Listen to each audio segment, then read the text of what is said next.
الحمد لله رب العالمين، والصلاة والسلام على أشرف الأنبياء والمرسلين وخاتم النبيين محمد وعلى آله وصحبه ومن تبعهم بإحسان ودعا بدعوتهم إلى يوم الدين. أما بعد، فأعوذ بالله من الشيطان الرجيم. بسم الله الرحمن الرحيم. قال الله تبارك وتعالى: أيحسب الإنسان أن لن نجمع عظامه بلى قادرين على أن نسوي بنانه. وعن ابن عمر رضي الله تعالى عنهما قال: قال النبي صلى الله عليه وسلم: إذا كان المسلم يخالط الناس ويصبر على آذاهم خير من المسلم الذي لا يخالط الناس ولا يصبر على آذاهم، أو كما قال عليه الصلاة والسلام. میرے محترم بزرگوں، عزیز دوستوں، دینی اسلامی بھائیوں، اللہ رب العالمین نے ہم کو جو دین عطا فرمایا ہے وہ ایک مکمل ضابط حیات ہے، اور اس میں رہبانیت کی گنجائش نہیں ہے. نبی کریم صلی اللہ علیہ وسلم ارشاد فرماتے ہیں: لا رہبانیت فی الاسلام، اسلام میں رہبانیت نہیں. جس طرح عیسائی مذہب یا کسی اور مذہب کے ماننے والے اللہ کا قرب حاصل کرنا چاہیں اور اللہ کے برگزیدہ بندے بننا چاہیں تو ان کے لیے ضروری یہ ہوتا ہے، اور معاشرہ ان کے لیے یہ بات ضروری سمجھتا ہے کہ وہ انسانی زندگی کی جو ریل پیل ہے اس سے علیحدہ ہو جائے. انسانی زندگی کی جو کشاکشی ہے اس کشاکشی سے علیحدہ ہو جائے، اور کسی غار میں، کسی کنیسہ میں، کسی چرچ میں، کسی گردوارے میں جا کے بیٹھ جائیں، مندر میں جا کے بیٹھ جائیں، اور صرف اللہ رب العالمین جس کو وہ اپنا معبود کہتے ہیں، جس کو اپنا دیوتا کہتے ہیں، اس کی پرستش کرتے رہیں. وہ اپنے اوپر ہر فطری تقاضے کو حرام کر دیں، تب جا کر وہ راہب بنتا ہے، تب جا کر وہ کسی مذہب کا پیشوا بنتا ہے.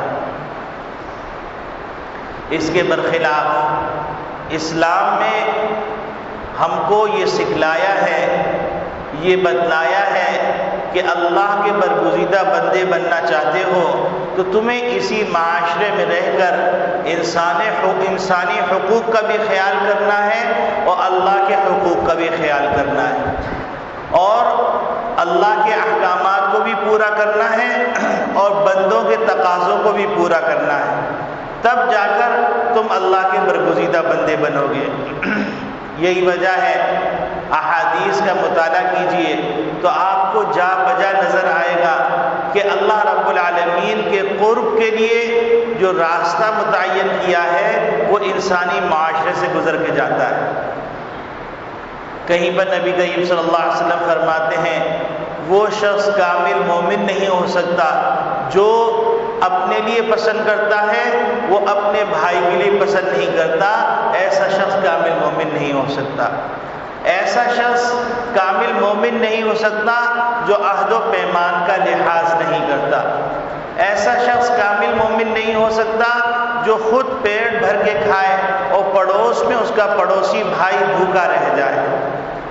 کہیں پر کہا گیا کہ الجنت تحت اقدام امہاتکم، کہ جنت تمہارے ماؤں کے قدموں تلے ہے. کہیں پر کہا گیا کہ جنت کا دروازہ تمہارا والد ہے. کہیں پر کہا گیا کہ اللہ کو راضی کرنا ہے تو اپنے بیوی بچوں کے ساتھ حسن معاشرت اختیار کرو. یہ تمام باتیں اس بات کی غمازی کر رہی ہیں کہ ایک مسلمان اللہ کا برگزیدہ بندہ اسی وقت بنے گا جب اس انسانی معاشرے میں رہتے ہوئے مثالی کردار اور مثالی گفتار کا حامل ہو، اعلیٰ صفات سے متصف ہو. اور نبی کریم صلی اللہ علیہ وسلم کی پوری زندگی اسی کی عکاس ہے کہ آپ صلی اللہ علیہ وسلم نے یہ کر کے دکھلایا کہ ایک شوہر کیسا ہوتا ہے، یہ کر کے دکھلایا کہ ایک باپ کیسا ہوتا ہے، یہ کر کے دکھلایا کہ ایک استاد کیسا ہوتا ہے، یہ کر کے دکھلایا کہ ایک مربی کیسا ہوتا ہے، یہ کر کے دکھلایا کہ ایک قائد کیسا ہوتا ہے، یہ کر کے دکھلایا ایک جنرل کیسا ہوتا ہے، یہ کر کے دکھلایا کہ ایک تاجر کیسا ہوتا ہے، یہ کر کے دکھلایا کہ ایک حاکم کیسا ہوتا ہے، یہ کر کے دکھلایا کہ درگزر کرنے کا طریقہ کیا ہوتا ہے، ایک پڑوسی کیسا ہوتا ہے، ایک معاشرے میں رہنے والا فرد کیسا ہوتا ہے، ایک ملازم کیسا ہوتا ہے، ایک کسی کا بیٹا کیسے ہوتا ہے، ایک کسی کا باپ کیسے ہوتا ہے. اور پھر نبی کریم صلی اللہ علیہ وسلم نے یہ بھی بتایا کہ خالق اور مخلوق کے درمیان رابطہ کیسا ہوتا ہے، عبادت گزار کیسا ہوتا ہے، تہجد گزار کیسا ہوتا ہے، صدقات خیرات کرنے والا کیسا ہوتا ہے، غریبوں سے ہمدردی کرنے والا کیسا ہوتا ہے، اللہ کے مال کو اللہ کے احکامات کے مطابق کیسا خرچ کرنے والا ہوتا ہے، بیت المال کے نظام کو کیسے چلانے والا ہوتا ہے، بیت المال کے اندر کس کس کے حقوق ہیں، یہ ساری باتیں بتلائی. اور پھر اللہ رب العالمین نے اس پر یہ بات ثبت فرما دی، یہ مہر ثبت فرما دی، لقد کان لکم فی رسول اللہ اسوۃ حسنۃ لمن کان یرجو اللہ والیوم الآخر وذکر اللہ کثیرا، کہ بلا شبہ نبی کریم صلی اللہ علیہ وسلم کی ذات اقدس کے اندر ہی نجات کا راستہ ہے، یہی اسوہ حسنہ ہے، اسی کو اپنے لیے معیار بنا کر اپنی زندگی کو گزارنا ہے. کہیں پر فرما دیا کہ تم اللہ کی محبت کا دعویٰ کرتے ہو، اللہ کے محبوب بننا چاہتے ہو، تو اس کا راستہ ایک ہی ہے، قل ان کنتم تحبون اللہ فاتبعونی یحببکم اللہ ویغفر لکم، کہ تم کو نبی کریم صلی اللہ علیہ وسلم کی پیروی کرنا پڑے گی. اس راستے پہ چل کر تم اللہ کے محبوب بھی بن جاؤ گے، اللہ سے محبت کرنے والے بھی بن جاؤ گے. اس راستے کو چھوڑ کر کوئی راستہ اختیار کرو گے، چاہے وہ ظاہری شکل میں کتنا مقدس راستہ ہو، ظاہری شکل کے اندر کتنا مقدس طریقہ ہو، لیکن اللہ کا فیصلہ یہ ہے کہ ان الدین عند اللہ الاسلام ومن یبتغی الاسلام غیر الاسلام دینا فلن یقبل منہ، کہ اللہ نے ایک ہی دین کو باقی رکھنے کا فیصلہ کیا ہے، وہ اسلام ہے، اور اسلام کے علاوہ کوئی اور راستہ اپنائے گا تو اللہ اس کو قبول نہیں فرمائے گا. یہ تو آج کی گفتگو کی پہلی بات ہوئی. دوسری بات یہ کہ جب انسان اس انسانی معاشرے میں رہتا ہے تو اس انسانی معاشرے کے اندر اتار چڑھاؤ آتا رہتا ہے، اور اس انسانی معاشرے کے اندر کبھی راحت کا سامان ہوتا ہے، کبھی سکون کا سامان ہوتا ہے، کبھی بے اطمینانی کا سامان ہوتا ہے، کبھی بے سکونی کا سامان ہوتا ہے. اس کی وجہ کیا ہے؟ اس کی وجہ یہ ہے کہ اللہ رب العالمین کی قدرت پہ اگر آپ غور کیجئے تو آپ کو وجہ بالکل واضح نظر آ جائے گی کہ اللہ رب العالمین نے حضرت آدم علیہ السلام کو جو پیدا فرمایا اور قیامت تک جتنے افراد پیدا فرمائیں گے، اگر ان کی ظاہری ساخت کو دیکھیے تو سب کی یکساں ہے. 2 آنکھیں، 1 ناک، 1 زبان، 32 دانت، 2 ہونٹ اور 2 کان، اور سر، اس کے اوپر بال اور داڑھی، اسی طرح اس کے 2 ہاتھ اور 2 پاؤں. پورے وجود کے اندر اگر آپ غور کیجئے تو یہ مشترکہ چیزیں ہیں، لیکن حضرت آدم علیہ السلام سے لے کر آج تک جتنے انسان ہیں ان کی شکلیں ایک دوسرے سے نہیں ملتی. اس وقت اس مجمع میں جتنے لوگ بیٹھے ہوئے ہیں، 2 آنکھ، 2 کان، 2 ہونٹ، 1 زبان، لیکن سب کی شکلیں الگ الگ. حتیٰ کہ اگر آپ غور فرمائیے کہ ایک علاقہ ہے حبشہ کا، ایک علاقہ ہے یورپ کا، حبشہ کے لوگ سارے کالے ہیں، کالے ہونے کے باوجود ان کے چہرے ایک دوسرے سے نہیں ملتے۔ یورپ کے لوگ اکثریت گورے ہیں لیکن ان کے چہرے ایک دوسرے سے نہیں ملتے۔ یہ تو ظاہری اختلاف ہوا۔ اس کے بعد اگر مزید آپ غور کریں گے تو آپ شزدر رہ جائیں گے کہ انسان کے انگوٹھوں تک کے اندر فرق ہے، اور جو نشانات کے ماہرین ہیں وہ یہ کہتے ہیں کہ جتنے انسان ہیں ان انسانوں میں سے ہر انسان کا انگوٹھا دوسرے انسان کے انگوٹھے سے مختلف ہے، حتیٰ کہ اس حقیقت کو تسلیم کرنے والا شخص وہ اسلام لانے پہ اپنے آپ کو مجبور پانے لگا جب اس نے قرآن شریف کی یہ آیت پڑھی کہ اَيَحْسَبُ الْإِنسَانُ أَن لَّن نَّجْمَعَ عِظَامَهُ، کیا انسان یہ سمجھ رہا ہے کہ ہم اس کی ہڈیوں کو جمع نہیں کر سکتے؟ وہ غلط فہمی میں پڑا ہوا ہے۔ بَلَا قَادِرِينَ عَلَىٰ أَن نُّسَوِّيَ بَنَانَهُ، بلکہ ہم تو اس بات پر بھی قادر ہیں کہ جو انسان کے انگوٹھے ہیں ان انگوٹھوں کے پوروں کو دوبارہ بنا دیں۔ تو اس نے کہا کہ یہ خالق کائنات کے علاوہ کوئی ذات نہیں کہہ سکتی کہ انگوٹھوں کو اسی طرح دوبارہ بنا دیں گے جس طرح پہلے تھے۔ یہ تو انسان کے اندر مابہل اشتراک ہونے کے باوجود مابہل امتیاز بس موجود ہے۔ تو جب انسانوں کے اندر آپس میں مختلف چیزوں کے اندر اختلاف ہے، ظاہری شکل میں اختلاف ہے، تو یقینی بات ہے انسانی پسند اور ناپسند میں بھی اختلاف ہوگا، انسان کی سوچ میں بھی اختلاف ہوگا، انسان کے معیار کے اندر بھی اختلاف ہوگا۔ اب آپ دیکھیے، آپ اسلامی معاشرے میں رہتے ہیں، مسلمانوں کے معاشرے میں رہتے ہیں، تو آپ کے ہاں ننگا پھرنا ایک معیوب بات ہے، لیکن یورپ کے معاشرے کے اندر یہ انسان کا پرائیویٹ معاملہ ہے، تو وہ سمندر کے ساحل پر جا کر لنگ دڑنگ پڑے رہتے ہیں، ان کو حیا بھی نہیں آتی، ان کو احساس بھی نہیں ہوتا۔ اب ان کی پسند کا معیار کیا ہے، آپ کی پسند کا معیار کیا ہے؟ اسی طریقے سے ایک شخص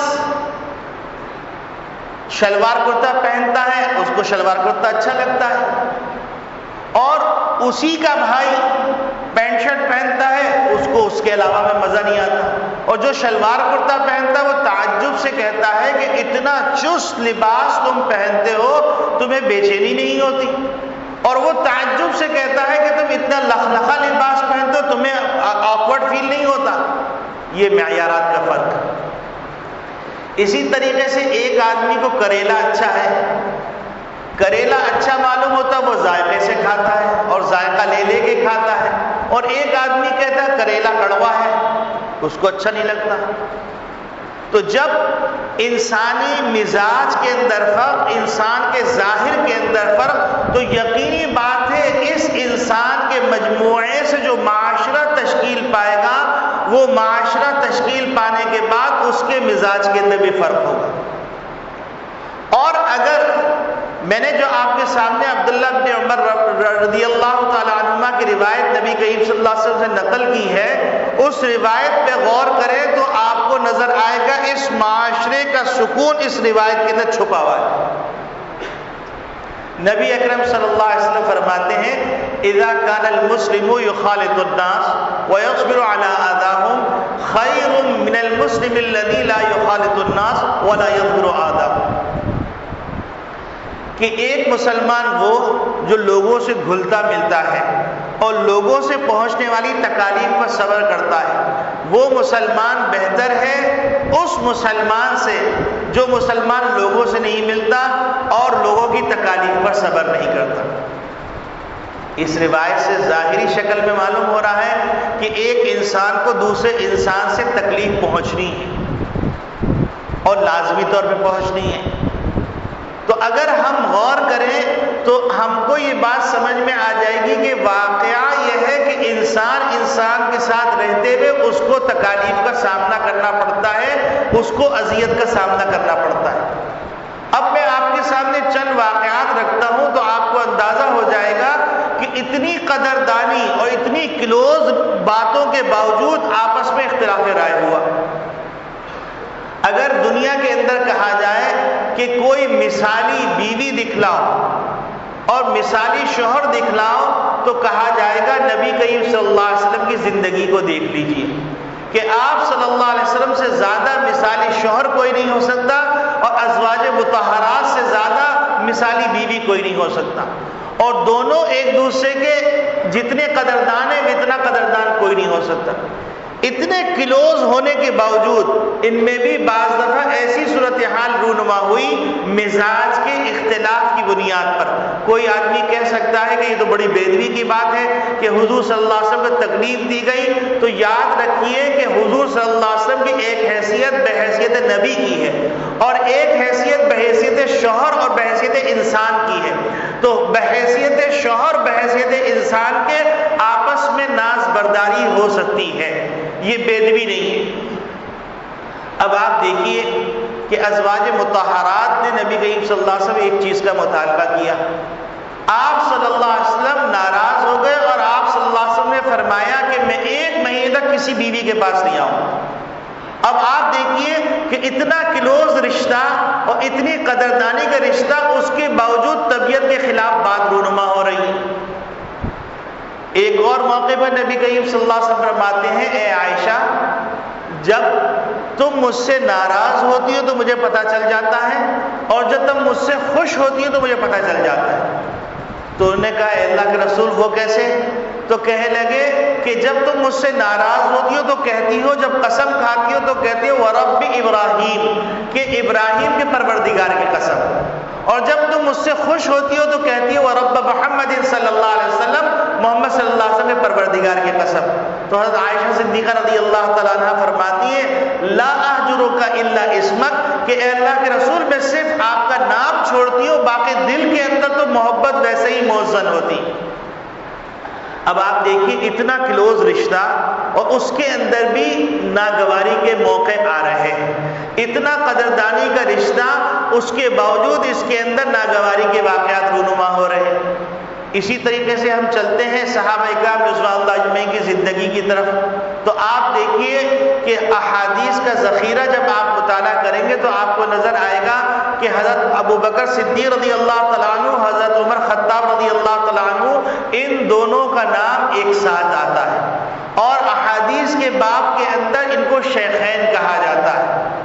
اتنے ایک دوسرے کے قدردان، اتنے قدردان کہ جب بھی کوئی مشورہ ہو رہا ہے تو ایک طرف ابو بکر صدیق رضی اللہ تعالیٰ عنہ ہے، ایک طرف عمر خطاب رضی اللہ تعالیٰ عنہ، اور احادیث میں نقل کیا جا رہا ہے جاء ابو بکر وعمر رضی اللہ تعالیٰ عنہ، ذهب ابو بکر وعمر رضی اللہ تعالیٰ عنہ، خرج ابو بکر وعمر رضی اللہ تعالیٰ عنہ۔ یہ روایات میں ایک دوسرے کے ساتھ آ رہا ہے، ایک ساتھ گئے، ایک ساتھ آئے، ایک ساتھ بیٹھے، ایک ساتھ اٹھے، اتنا کلوز رشتہ اور اتنا قدردانی کا رشتہ، اتنا قدردانی کا رشتہ کہ ایک موقع پہ حضرت ابو بکر صدیق رضی اللہ تعالیٰ عنہ سے حضرت عمر خطاب رضی اللہ تعالیٰ عنہ فرماتے ہیں کہ اے عمر، اے ابو بکر، آپ میرے ساتھ ایک معاملہ کیجیے۔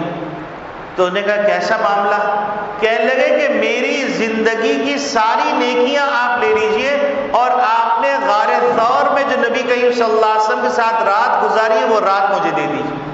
تو اب دونوں ایک دوسرے کے اس قدر قدردان کہ ایک موقع پر حضرت عمر خطاب رضی اللہ تعالیٰ عنہ گھر سے لے کے نکل رہے ہیں اپنے مال کو، اور ایک موقع پہ حضرت ابو بکر صدیق رضی اللہ تعالیٰ لے کے نکلے، غزوہ تبوک کا موقع ہے، چندہ جمع کرنا ہے، مال لے کے نکلے۔ ادھر عمر خطاب رضی اللہ تعالیٰ عنہ سوچ رہے کہ آج میں ابو بکر سے آگے نکل جاؤں گا، کیونکہ میں نے اپنے مال کو 2 حصے کر دیا، ایک حصہ میں نے گھر میں رکھا ہے، ایک حصہ میں نے اپنے نبی کریم صلی اللہ علیہ وسلم میں قربان کرنے کا فیصلہ کیا ہے۔ ادھر یہ آ رہے ہیں، ادھر ابو بکر صدیق رضی اللہ تعالیٰ عنہ تشریف لا رہے ہیں۔ اب ابو بکر صدیق رضی اللہ تعالیٰ عنہ کے اس وقت حالات چونکہ خرچ کرتے کرتے تھوڑی تنگی کے تھے، تو حضرت ابو بکر صدیق رضی اللہ تعالیٰ عنہ نے جو جمع کیا تھا وہ ظاہری شکل میں تھوڑا تھا، اور عمر خطاب رضی اللہ تعالیٰ عنہ نے جو جمع کیا تھا وہ ظاہری شکل کے اندر زیادہ تھا۔ وہ خوش ہو رہے ہیں کہ میں نیکی میں آج ابو بکر سے آگے نکل جاؤں۔ آقا صلی اللہ علیہ وسلم بھی اس مسئلے کو محسوس فرما لیتے ہیں یا وحی کے ذریعے پتہ چل جاتا ہے، تو حضرت ابو بکر صدیق رضی اللہ تعالیٰ عنہ، حضرت عمر خطاب رضی اللہ تعالیٰ عنہ سے یہ سوال نہیں کیا کہ تم کتنا لے کے آئے، بلکہ انہیں سوال ہی تبدیل کر دیا، سوال تبدیل کر دیا، فرمایا ما خلفت، تم نے پیچھے کیا چھوڑا ہے؟ تو حضرت عمر خطاب رضی اللہ تعالیٰ نے فرمایا اے اللہ کے رسول، میں نے جو ہے پورے مال کو 2 حصوں میں تقسیم کیا، ایک حصہ اپنے گھر والوں کے لیے چھوڑا ہے اور ایک حصہ لے کے آ گیا ہوں۔ حضرت ابو بکر صدیق رضی اللہ تعالیٰ سے جب پوچھا تو آپ صلی اللہ علیہ وسلم نے جب فرمایا ما ترک لأہلک، کہ تم نے اپنے گھر والوں کے لیے کیا چھوڑا، یا ما خلفت لأہلک، کہ تم نے اپنے گھر والوں کے لیے پیچھے کیا چھوڑا، تو حضرت ابو بکر صدیق رضی اللہ تعالیٰ عنہ فرماتے ہیں کہ میں نے اپنے پیچھے اللہ اور اس کے رسول کی محبت کو چھوڑا ہے، میں سب لے کے آ گیا۔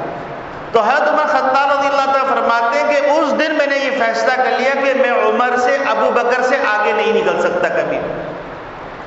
ایک موقع تو ایسا بھی آیا کہ حضرت ابو بکر صدیق رضی اللہ تعالیٰ نے سب کچھ حتیٰ کہ اپنے جسم کے کپڑے بھی چھوڑ دیے اور وہ خیرات کر دیے اور ٹاٹ کے اوپر ببول کے کانٹے لگا لیے۔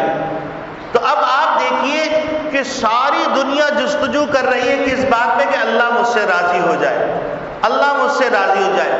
ابو بکر صدیق رضی اللہ تعالیٰ کا مقام بلند دیکھیے کہ جبریل امین تشریف لاتے ہیں، حضرت نبی کریم صلی اللہ علیہ وسلم فرماتے ہیں کہ جبریل امین تشریف لائے ابو بکر، اور تشریف لانے کے بعد وہ تم کو اللہ کا سلام پیش کرتے ہیں اور اللہ تم سے پوچھتے ہیں تم راضی تو ہو؟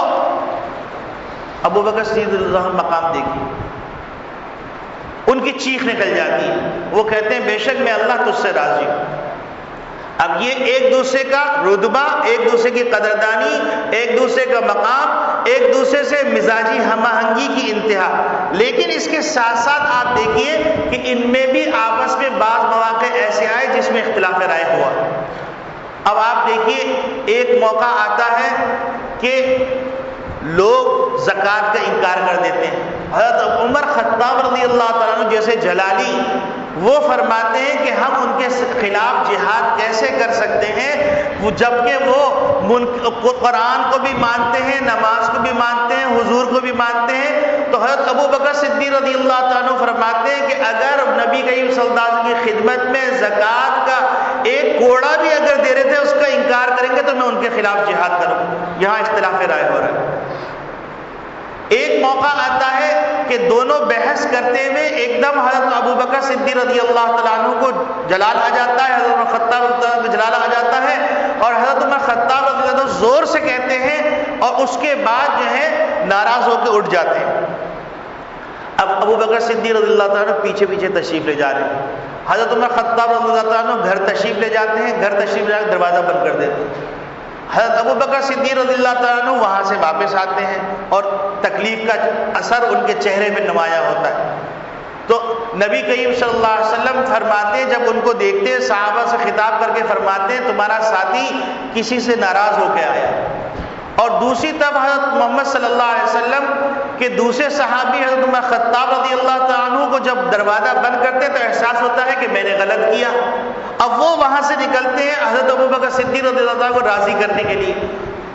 اب دونوں ایک دوسرے کو کہہ رہے اے اللہ کے رسول میری غلطی زیادہ تھی، عمر کی نہیں تھی۔ وہ کہہ رہے نہیں اللہ کے رسول میری غلطی زیادہ تھی، ابو بکر کی نہیں۔ ایک دوسرے کے اس حد تک قدردان، لیکن وقتی طور پہ اختلاف رائے ہوا۔ ان تمام واقعات کو سنانے کا مقصد کیا ہے؟ ان تمام واقعات کو سنانے کا مقصد یہ ہے کہ ہمارے قومی مزاج جو ہے، اجتماعی مزاج بے صبری کا ہو گیا ہے، اور ہمارا مزاج ایسا ہو گیا ہے کہ ہمارے اندر سے ہمبلنس ختم ہو گئی، جس کو رواداری کہتے ہیں، جس کو لحاظ کہتے ہیں، جس کو مروت کہتے ہیں، جس کو ایک دوسرے کی قدردانی کہتے ہیں، جس کو درگزر کرنا کہتے ہیں۔ ایسا لگتا ہے کہ ہر آدمی توے کے اوپر بیٹھا ہوا ہے۔ آپ پورے معاشرے کے مزاج کو دیکھیے، تاجر گاہک سے، گاہک تاجر سے، اور بیوی شوہر سے، شوہر بیوی سے، بھائی بھائی سے، بھائی بہن سے، باپ بیٹے سے، بیٹا باپ سے، میاں بیوی کے آپس ایک انبار لگ گیا ہے ناراضگیوں کا، ایک فتنے کا، خاندانوں میں اختلافات، کاروباری حلقے میں اختلافات، دینداروں میں اختلافات، بے دینوں میں اختلافات، ایک ایسی بے ہنگم فضا قائم ہو گئی ہے کہ اس بے ہنگم فضا کے نتیجے میں اگر ابھی بریک نہیں لگایا گیا تو یہ ایسی قوم وجود میں آ جائے گی جو قوم ایک دوسرے کو دیکھ کے کاٹنے کو دوڑے گی۔ یہ فضا ایسی عجیب غریب بنتی چلی جا رہی ہے۔ اگر کسی کو کسی سے اختلاف ہے، ہر زمانے میں اختلاف رہا، لیکن اس اختلاف رائے کا طریقہ یہ کہ دلائل کی بنیاد پہ بات ہوتی ہے۔ اس اختلاف رائے کا طریقہ نہیں کہ ماں بہن کی گالیوں پہ اتر آئے، ایک دوسرے کو غلیظ ترین گالیاں دینے لگے، ایک دوسرے پہ الزامات لگانے لگے، ایک عمومی فضا بنتی چلی جا رہی ہے۔ اور بدقسمتی سے ہمارے مختلف حلقوں کے اندر ایسے قائدین وجود میں آ گئے جو اپنے کارکنوں کو ایسے مزاج میں ڈھال رہے ہیں کہ میری بات صحیح، میرے قائد کی بات صحیح، اس کے بعد کسی نے ایک لفظ بھی کہا تو اس کی زبان گدی سے کھینچ لی جائے۔ اس کے نتیجے میں ہو یہ رہا ہے کہ ایک اجتماعی فضا بنتی چلی جا رہی ہے، ورنہ ایسا ہوا ہے، زمانے دراز تک ہوتا رہا ہے کہ اختلاف رائے ہوا اور مہینوں اختلاف رائے چلا، ادھر سے کتاب لکھی گئی، ادھر سے کتاب لکھی گئی، ادھر سے ڈیلیگیشن کیا، ادھر سے ڈیلیگیشن کیا، ادھر سے رائے قائم ہوئی، ادھر سے رائے قائم ہوئی، ادھر سے دلائل دیے گئے، ان دلائل کا جواب دیا گیا، ادھر سے دلائل دیے، ان دلائل کا جواب دیا گیا۔ لیکن اب میڈیا کے ذریعے سے اور مختلف ذرائع ابلاغ کے ذریعے سے ایسا شو کیا جا رہا ہے کہ عقل مند، ہوشیار، دانا وہ ہے جو اپنے سامنے والے کو صرف یہ نہیں کہ زیر کر دے بلکہ دبا کے پاؤں تلے رون ڈالے۔ ایسے مناظر بھی دکھائے جا رہے ہیں جس میں سیاسی اختلاف کی بنیاد پر ایک دوسرے کو ماں بہن کی گالیاں دی جا رہی ہیں، اس اختلاف کی بنیاد پر کہ ایک آدمی کی رائے یہ ہے، دوسرے آدمی کی رائے یہ ہے، تو ایک دوسرے پہ ہاتھ اٹھا دیے گئے۔ اور اچھے خاصے میچور لوگ، 50 سال کی عمر کے لوگ، 60 سال کی عمر کے لوگ، ان کے اندر یہ فضا پیدا ہوتی۔ تو ہماری نیو جنریشن جو نہ دین کی ہے، نہ دنیا کی ہے، نہ تعلیم کی ہے، نہ تربیت کی ہے، وہ نیو جنریشن یہ ایسی تربیت دے رہی ہے کہ اس کے اندر سے ہمبلنس ختم ہوتا چلا جا رہا ہے۔ حتیٰ کہ اگر ماں اپنے بیٹے کو کہہ دے کہ بیٹا یہ جو تم کر رہے ہو غلط ہے، تو بیٹے کی آنکھوں سے انگارے نکل رہے ہوتے اور زبان سے شعلے ابل رہے ہوتے۔ اور وہ ماں جب اس کی زبان کو کوئی نہیں سمجھتا تھا، اس وقت وہ اس کی بات کو سمجھتی تھی، اور آج اس ماں کو کہا جا رہا ہے تم میری بات سمجھ ہی نہیں سکتی، تم فنڈامنٹلسٹ ہو۔ جب کوئی اس کی بات نہیں سمجھتا تھا اس وقت ماں سمجھتی تھی کہ اس وقت میرا بچہ کس چیز کا تقاضا کر رہا ہے، اور آج بچہ جوان ہو گیا تو اپنی ماں کو تکار رہا ہے، دھتکار رہا ہے، گالم گلوچ کر رہا ہے، بعض مواقع پہ ہاتھ اٹھا دے رہا ہے۔ کتنے ڈرنے کی بات ہے۔ یعنی کون سا راستہ ہے جس سے ہم اللہ کے غضب کو روکیں؟ اور یعنی وہ بھری چلی آ رہی ہے، فحاشی وہ بھری چلی آ رہی ہے، بے غیرتی وہ بھری چلی آ رہی ہے، ننگے کپڑے وہ بھری چلی آ رہی ہے، رقص و سرور کی محفلیں وہ بھری چلی آ رہی ہے، اور دین سے دوری وہ بھری چلی آ رہی ہے، اور ماں باپ کی بے حرمتی وہ بھری چلی آ رہی ہے، تجارت کے اندر ڈنڈی مارنا وہ بھرا چلا آ رہا ہے، تجارت کے اندر ناپ تول میں کمی کرنا وہ بھرا چلا آ رہا ہے، وعدہ خلافی کرنا وہ چلا آ رہا ہے، جو چیز دی ہے اس چیز کو نہ دینا یہ چلا آ رہا ہے، کمٹمنٹ پوری نہیں کرنا یہ چلا آ رہا ہے، چیک دینا چیک باؤنس ہو جانا یہ چلا آ رہا ہے، کسی سے کوئی چیز لینا اس کو واپس نہ کرنا یہ چلا۔ یہ کون سی قوم تیار ہو رہی ہے؟ تعلیم کا حال یہ ہے کہ ہم صومالیہ اور کینیا سے نیچے جا رہے ہیں۔ نقل کرنا ایک عام رواج ہو گیا ہے، نقل کرنے کی سرپرستی کی جا رہی ہے، میڈیا میں آ کر بتایا جا رہا ہے کہ نقل کو ہم روک ہی نہیں سکتے۔ انا للہ و انا الیہ راجعون۔ مجھے بتلائیے کون سی قوم تیار ہوگی؟ چند سالوں کے بعد کیسے لوگ ہوں گے؟ ان لوگوں کو تصور کیجئے تو آپ کو نظر آئے گا کہ روڈ پہ چلنا مشکل ہو جائے گا، ایک ساتھ جینا مشکل ہو جائے گا۔ یعنی میاں بیوی سے زیادہ کلوز رشتہ کون سا ہوتا ہے؟ دارالفتہ میں آپ آئیے تو آپ حیران رہ جائیں گے، ایسا لگتا ہے کہ ساری امت طلاق پہ امڑ آئی ہے۔ 70% مسائل طلاق کے اوپر ہیں، اور طلاق کی اس بات پر کہ وہ میری مزاج کے خلاف بات کرتا ہے۔ ایک دن ہمارے استاد حضرت ڈاکٹر عبدالرزاق صاحب مدثر اللہ علیہ رائے لگے کہ ایک صاحب آئے اور آ کے کہنے لگے کہ بھائی میری بیوی اور میری چل نہیں رہی. بھائی کیوں نہیں چل رہی؟ کہنے لگی اس لیے نہیں چل رہی ہے کہ میں گلاس رکھتا ہوں یہاں پر، وہ کہتی گلاس یہاں رکھو، اس پہ ہماری لڑائی ہوتی. تو ڈاکٹر صاحب نے کہا میاں تم سوچو، وہ دھوپ میں، گرمی میں اور چولہے کے اوپر تمہارے لیے دن بھر میں کھانا تیار کرتی ہے، اگر تم اس کی ناز برداری برداشت کر لو تو کیا جاتا ہے؟ وہ طلاق پہ آمادہ تھے صرف گلاس رکھنے نہ رکھنے. آپ مجھے بتلائیے کہ اگر ہم دین سے دور ہو رہے ہیں تو ہم اس میں سراپا اپنا نقصان کر رہے ہیں. اور نبی کریم صلی اللہ علیہ وسلم نے جو بات فرمائی ہے وہ بات فرمائی ہے کہ وہ مسلمان جو مسلمانوں سے ملتا جلتا ہے، میل جول رکھتا ہے اور ان سے پہنچنے والی تکالیف، یہ اشارہ اس بات کی طرف کہ ایک انسان کو دوسرے انسان سے تکلیف لازماً پہنچے گی. وجہ کیا ہے؟ وجہ یہ کہ اس کے پورے الگ الگ، اس کے چہرے کی ساخت الگ الگ، اس کے جسم کی ساخت الگ الگ. تو جب اس کے ظاہر میں اختلاف ہے تو اس کے باطن اور اس کے مزاج اور اس کے دماغ میں بھی اختلاف ہوگا. ایک آدمی کریلا پسند کر رہا ہے، ایک آدمی کہہ رہا ہے کریلا کڑوا ہے، اور اگر اس سے کہیں کریلا کھاؤ گے تو کہتا تم میرا مذاق اڑا رہے ہو. یہ عجیب بے ہنگمی، بے تکی حرکتیں. تو اگر ہم نے اپنے آپ کو اب بھی نہیں روکا، اپنی قوم کو اب بھی بریک نہیں لگایا، تو ہم کہاں جا کے گریں گے اس کا تصور کرتے ہوئے رونگٹے کھڑے ہو جاتے ہیں. نبی کریم صلی اللہ علیہ وسلم کی خدمت میں یہ جو واقعہ سنا رہا ہوں اس کے اندر بھی ایک فارمولہ ہے. موجودہ حالات کے اندر اپنے بچوں کی تربیت کرنے میں، اپنی بیوی سے برتنے میں، اپنے ماں باپ سے برتنے میں، اپنے بہن بھائیوں سے برتنے اور اخلاق کا کردار ادا کرنے میں بڑی مثال موجود ہے، بڑا سبق موجود ہے. ایک صاحب آئے نبی کریم صلی اللہ علیہ وسلم کے پاس، آتے کے ساتھ ہی اپنی بیویوں کی شکایت شروع کی، اپنی بیوی کی شکایت کرے، وہ ایسی وہ ایسی وہ ایسی وہ ایسی. آپ صلی اللہ علیہ وسلم نے دیکھا کہ ان کا دماغ صرف برائی کی طرف جا رہا ہے، اس کی اچھائی کی طرف نہیں جا رہا. تو آپ صلی اللہ علیہ وسلم نے بریک لگایا. بریک کیسے لگایا؟ فرمایا تل لکھا، اس کو طلاق دے دو تم. اب جیسے یہ بات کہی تو ان کو جھٹکا لگا اور ان کو خیال آیا کہ میں صرف برائی بیان کروں، اس میں فلاں اچھائی بھی ہے، فلاں اچھائی بھی ہے، فلاں اچھائی بھی ہے، فلاں بھی اچھائی ہے. تو کہیں گے لا اصبر عنہا، اے اللہ کے رسول اس کے بغیر میں رہ بھی نہیں سکتا.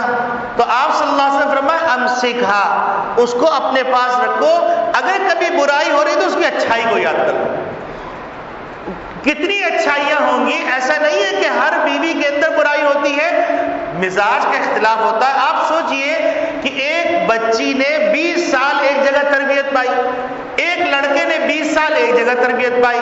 ایک بچی نے ایک انداز سے معاشرتی زندگی گزاری، دوسرے نے دوسرے انداز سے معاشرتی زندگی گزاری. اب دونوں اللہ کے نام پر ایک رشتے سے منسلک ہو گئے تو یقینی بات ہے دونوں کے مزاج میں افتراق ہوگا، اختلاف ہوگا. کہیں زیادہ سونے کا رواج ہے، کہیں کم سونے کا رواج ہے، کہیں جلدی کھانے کا رواج ہے، کہیں دیر سے کھانے کا رواج ہے، کہیں پر 1 سال پکانے کا رواج ہے، کہیں 2 سال پکانے کا رواج ہے، کہیں پر چاول کھانے کا رواج ہے، کہیں پر روٹی کھانے کا رواج ہے. تو آہستہ آہستہ ڈھلتے ڈھلیں گے. ایک دم اگر کہیں کہ 100% بیوی میرے مزاج پہ آ جائے، یا 100% شوہر میرے مزاج پہ آ جائے، یا 100% میری ماں میرے مزاج پہ آ جائے، یا 100% میرا بیٹا میرے مزاج پہ آ جائے، ایسا نہیں ہوتا. گیو اینڈ ٹیک ہوتا ہے. کچھ چیزیں چھوڑنی پڑتی ہیں، کچھ چیزیں اپنانی پڑتی ہیں. تو نبی کریم صلی اللہ علیہ وسلم نے اس روایت کے اندر ہم کو یہ درس دیا، اور صریح الفاظ موجود ہے کہ مسلمان ایک مسلمان سے بدگمان نہ ہو. اگر اس کی کوئی برائی اس کو دکھنے میں آ رہی ہے تو اس کی اچھائی کو سوچ لے. جب اچھائی کو سوچے گا تو غصہ ٹھنڈا ہو جائے گا. اور غصے کو آگ لگانے والا، غصے کو بھڑکانے والا ابلیس کبھی نہیں چاہتا کہ انسان سکون سے رہے. تو میرے دوستو، جہاں پر جنریشن گیپ آتا ہے اور ایک جنریشن ختم ہو رہی ہوتی ہے، دوسری جنریشن آ رہی ہوتی ہے، تو پہلی جنریشن کی ذمہ داری ہے کہ وہ ایسی چیز ڈیلیور کرے، ایسی باتیں اگلی جنریشن کو دے جس کے نتیجے میں وہ اپنی اگلی جنریشن کے ساتھ اور موجودہ جنریشن کے ساتھ سکون کی زندگی گزار سکے. ظاہر سی بات ہے کہ ہر آدمی اختلاف رائے کرتا ہے، ضروری نہیں کہ دونوں کی بات غلط ہو. ایسا بھی ممکن ہے کہ دونوں کی بات صحیح ہے لیکن اس کے اندر بیچ کا راستہ نکالا جا سکتا ہے. دیکھیے مثال کے طور پر ایک گلاس ہے. اس گلاس کے اندر آدھا پانی ہے آدھا خالی ہے. ایک آدمی کہہ رہا ہے کہ اس کے اندر پانی ہے اور اس کے اوپر دلائل دے رہا ہے. ایک آدمی کہہ رہا ہے اس میں پانی نہیں ہے، وہ بھی اپنی جگہ صحیح ہے. اب دونوں ایک ہی چیز کے بارے میں موقف پیش کریں اور دونوں کا موقف صحیح ہے، اس کے بیچ کا راستہ نکالا جائے. تو میرے عزیز دوستو بھائیوں، اس وقت ہم بڑوں کی جو صاحب اولاد ہیں اور ہم بڑوں کی جو ہم استاد ہیں، ہم بڑوں کی جو ہم مربی ہیں، ذمہ داری بنتی ہے کہ قومی مزاج کی تربیت بھی ہمبلنس پہ کریں. آپ دیکھیے دنیا میں لوگ گزرتے ہیں، اوورٹیک کرتے ہیں، اوورٹیک کرنے پہ یہ نہیں ہوتا کہ ایک دوسرے پہ ماں بہن کی گالیاں دے کے چڑھ دوڑیں. یہ نہیں ہوتا کہ ایک نے غلط پریشانی کے اسباب پیدا کیے تو گاڑی الٹی کڑی کر کے کر دی اور اب پورا ٹریفک رکا ہوا ہے. لڑائی ایک دو آدمی کی ہے، پوری امت بے چینی میں مبتلا ہے. ایذائے مسلم حرام ہے، ہم بھول جاتے ہیں. کسی نے اگر قریب آ کر اوورٹیک کر دیا تو اب ہارن پہ ہاتھ رکھ کر گالیاں بھی دے رہے ہیں اور ہارن بھی بجائے چلے جا رہے ہیں، اور اس کا اس وقت تک پیچھا کرتے ہیں جب تک کہ اب تک دل ٹھنڈا نہ ہو جائے. بھائی دل ٹھنڈا ہونے کے بعد بھی صبر کرنا ہے اور دل ٹھنڈا ہونے سے پہلے صبر کرنا ہے. لیکن صبر اگر پہلے کیا تو اجر ہے، اور اگر صبر بعد میں کیا تو وہ مجبوری ہے، اس پہ کوئی اجر نہیں ملے گا. اور صبر کرنے پہ ملے گا کیا؟ تو دیکھیے اللہ رب العالمین ارشاد فرماتے ہیں انما یوفی الصابرون اجرهم بغیر حساب، کہ اللہ رب العالمین صبر کرنے والوں کو بے حساب عطا فرمائیں گے، پورا پورا اجر عطا فرمائیں گے. اور فرماتے ان اللہ مع الصابرین، اللہ صبر کرنے والوں کے ساتھ. لوگ یہ سمجھتے ہیں کہ صبر کا تعلق کوئی پریشانی آئے، کوئی مر جائے تو اس وقت کہیں صبر کریں گے تو یہ صبر ہے. صبح سے شام تک 20 موقع آتے ہیں کہ ہم اس اجر کو کما سکتے ہیں. 20 مواقع کے اندر ہم اس صبر کو اپنا کر ہم اللہ کا قرب پا سکتے ہیں، اللہ کے برگزیدہ بندے بن سکتے ہیں، اللہ کی رحمت کو متوجہ کرنے کا ذریعہ بن سکتے ہیں. رہ گیا اختلاف رائے، تو یہ اختلاف رائے جب تک دو انسانوں کے اندر عقل موجود ہے اختلاف رائے ہوگا. اس اختلاف رائے کے اندر رائے کے اختلاف کو ادھر سے بھی سنا جائے ادھر سے بھی سنا جائے اور اس کو برداشت کیا جائے، بیچ کا راستہ اختیار کیا جائے، بیچ کا راستہ نکال کر قوم کو بھی سکون کو دیا جائے اور خود اپنے آپ کو بھی سکون دیا جائے.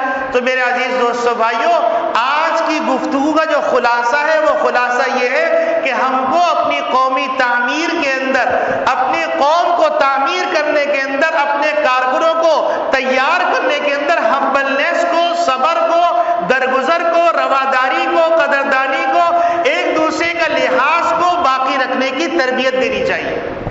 اپنے بچوں کی بھی ایسی تربیت کی جائے.